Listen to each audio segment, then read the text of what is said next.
Diante do avanço da esquerda, das suas ideologias, das suas seduções, qual deve ser o posicionamento de um cristão conservador? Vamos discutir um pouquinho sobre isto?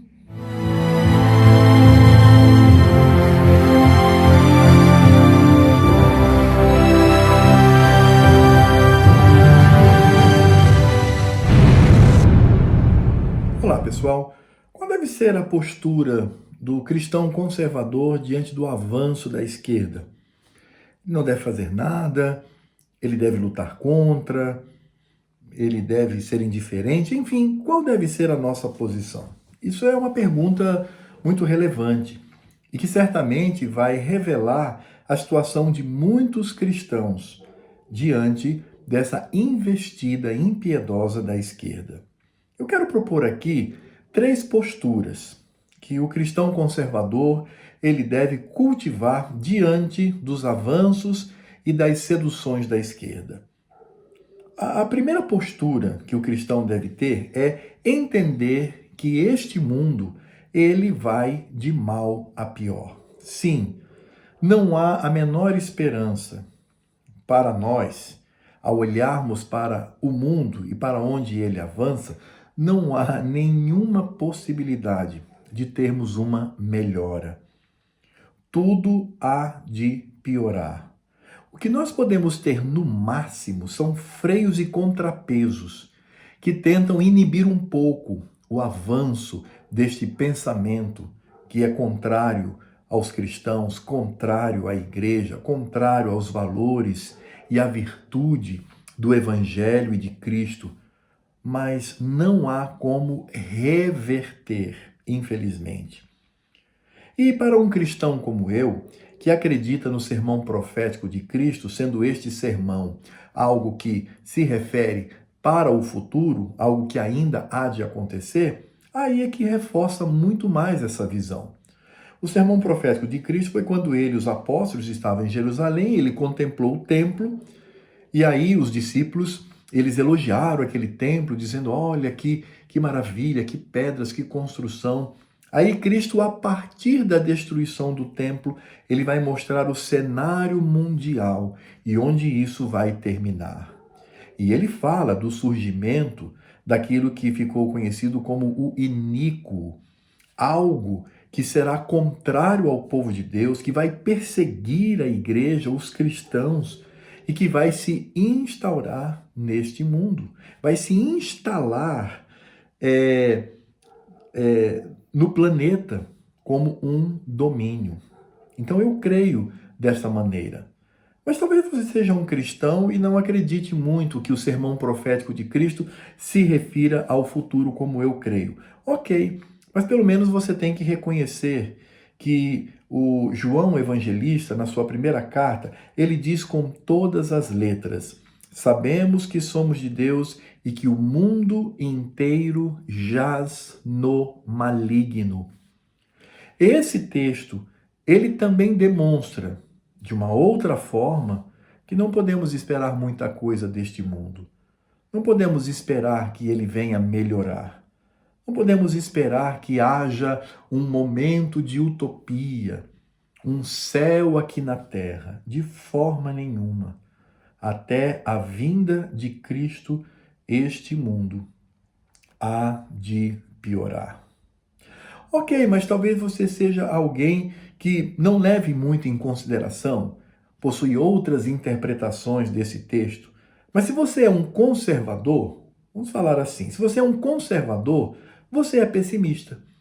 Porque o pessimismo é parte do conservadorismo, dessa visão de mundo conservadora.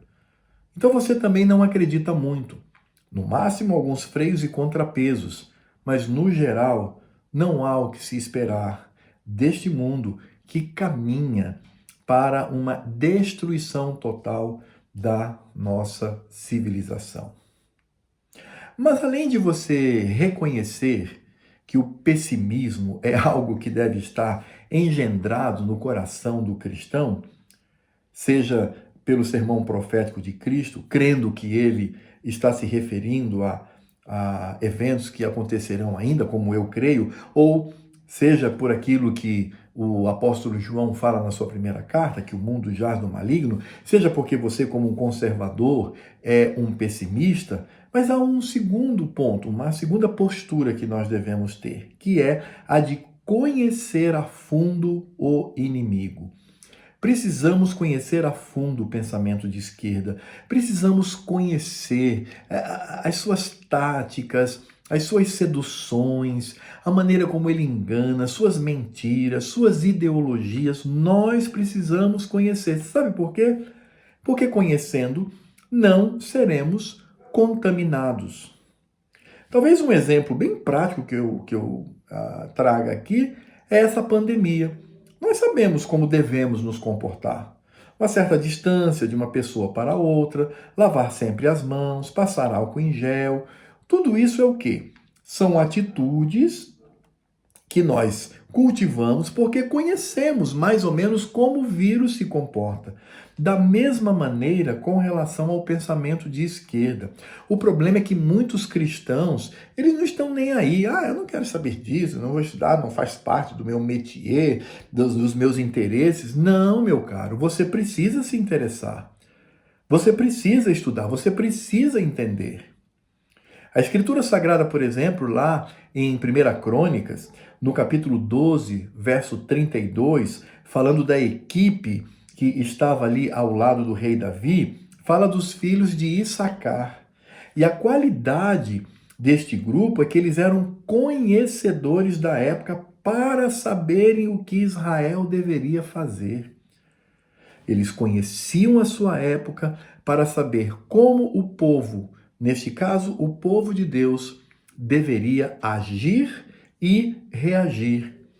E aí, isso nos leva ao que o apóstolo São Paulo escreve na sua epístola aos Romanos, no capítulo 12, verso 2. Ele diz assim: "E não vos conformeis com este século, mas transformai-vos pela renovação da vossa mente, para que experimenteis qual seja a boa, agradável e perfeita vontade de Deus."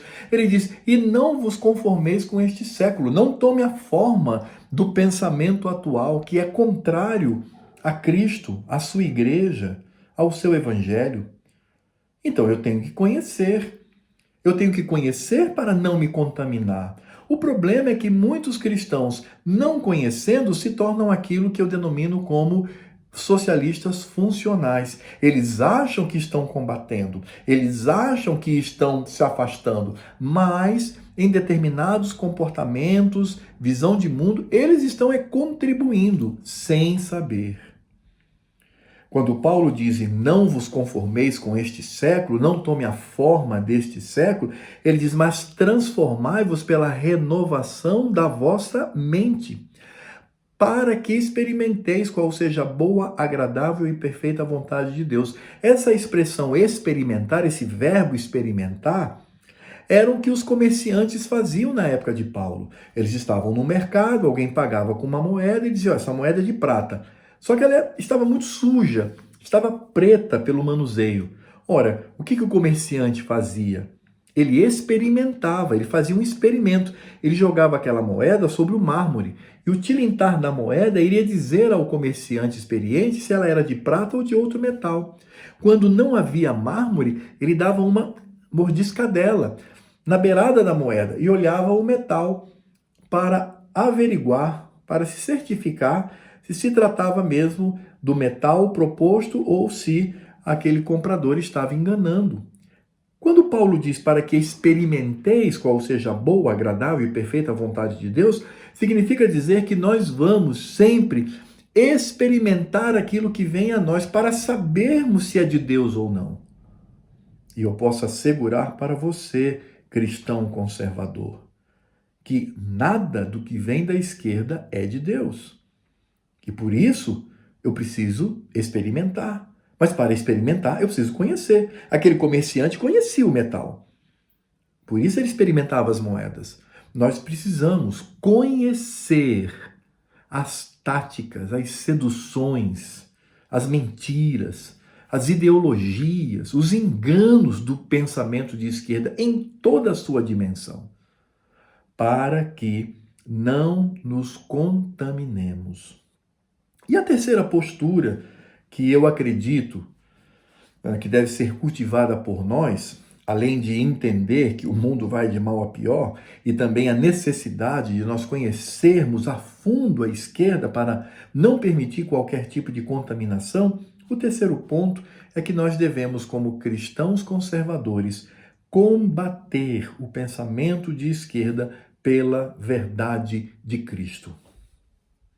Paulo, em 2 aos Coríntios, no capítulo 10, do verso 3 ao verso 5, ele diz assim: porque embora andando na carne, não militamos segundo a carne, porque as armas da nossa milícia não são carnais, e sim poderosas em Deus para destruir fortalezas, anulando nós sofismas e toda altivez que se levante contra o conhecimento de Deus e levando cativo todo pensamento à obediência de Cristo. Isso é combate, isso é combater, isso é lutar. E é assim que devemos fazer, começando pela nossa própria casa, orientando e fortalecendo os nossos entes queridos, pai, mãe, irmão, sobrinho, avó, neto, fortalecendo nesta visão, desmascarando a esquerda. Devemos fazer isso na escola, devemos fazer isso nas universidades. Ter a coragem de desmascarar, ter a coragem de desnudar, revelar o que é este pensamento atroz, destruidor, vil, mundano e pecador, o pensamento de esquerda. Eu devo fazer isso. Porque Paulo, na mesma epístola, quando ele escreve a sua segunda carta aos cristãos lá de Corinto, no capítulo 13, verso 8, ele diz assim: porque nada podemos contra a verdade, senão em favor da própria verdade. E Paulo, lá em Filipenses, no capítulo 2, ele diz que nós devemos nos unir como igreja para lutarmos pela fé do Evangelho. É isso que ele diz. Eu acredito que esta deve ser a postura de todo cristão conservador. Ele deve entender que o mundo, ele realmente tem toda a tendência de ir de mal a pior. Segundo, ele precisa conhecer a fundo o pensamento de esquerda em toda a sua totalidade, desde mentes revolucionárias que vêm lá da Revolução Francesa, até esse multiculturalismo que nós vivemos hoje. Ele precisa conhecer para não se contaminar, e ele também deve combater todo e qualquer pensamento de esquerda pela verdade de Cristo. Essa é a posição de um cristão conservador. Bem, muito obrigado por você ter me acompanhado até aqui. Espero que você tenha gostado.